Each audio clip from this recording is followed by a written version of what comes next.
অনেকেই জিজ্ঞেস করতেছিলেন যে আপু রোজার ভিতরে বিড়ালের টেক কেয়ার কীভাবে করেন, একটা ভিডিও দেন। হ্যালো এভরিওয়ান, আসসালামু আলাইকুম। রোজার ভিতরে আসলে আমি রেডিমেড পাউচগুলোই খাওয়াই থাকি। আপনারা অনেকেই জানেন যে আমি ক্যান্ডির পাউচ নিয়েছিলাম এই মান্থে কিছু। আজকে আপনাদের সাথে শেয়ার করব ক্যান্ডি ইনডোর যে ক্রাব পাউচ, এটা নিয়ে। এটার হচ্ছে কিছু দিক আছে যেগুলো বিড়ালের জন্য খুবই ভালো, হেলদি একটা খাবার বললেই চলে। ক্যান্ডি ইনডোর ক্র্যাবের যে পাউচ, এটা মূলত হচ্ছে জেলি আকারের থাকে, ভিতরে জেলি টেক্সচার।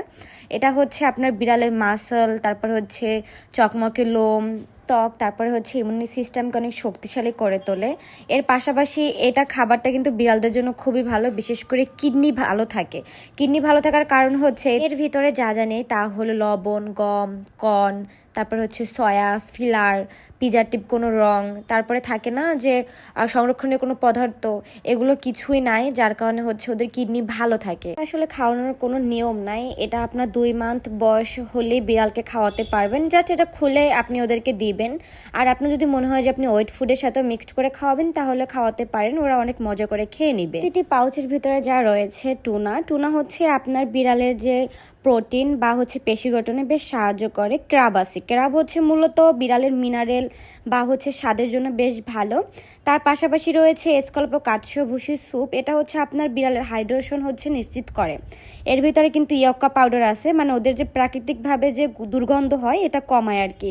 তার পাশাপাশি টুনা অয়েল রয়েছে। টুনা অয়েল মূলত হচ্ছে ওমেগা 3 ফ্যাটি অ্যাসিড, যেটা হচ্ছে আপনার বিড়ালের ত্বক, ব্রেন এগুলো বেশ ভালো রাখে, ডেভেলপমেন্ট করে। তার পাশাপাশি কিন্তু টাউরিন রয়েছে। টাউরিনটা কিন্তু আমরা সবাই জানি, টাউরিন হচ্ছে বিড়ালের হচ্ছে দৃষ্টি, তারপর হচ্ছে হৃৎপিণ্ড, এগুলো হচ্ছে বেশ ভালো রাখে আর কি। আমরা অনেকেই আছি যে পাউচ সম্পর্কে জানি না, জাস্ট সস্তার কম দামে পাউচ পেয়েছি ওইটা কিনে বিড়ালদেরকে খাওয়াই দেয়। বাট ওই পাউচ খাওয়ানোর ফলে যে আপনার বিড়ালের কিডনি নষ্ট হয়ে যায় এটা তো আপনারা জানেন না, তাই না? তো এর জন্য জানতে হবে বিড়ালকে কিছু খাওয়ানোর আগে ওই বিষয়ে আগে স্টাডি করতে হবে, দেন বিড়ালকে পাউচ খাওয়াবেন। তো সবাই ভালো থাকবেন, আমার বাচ্চাদের জন্য দোয়া করবেন। টাটা, আল্লাহ হাফেজ।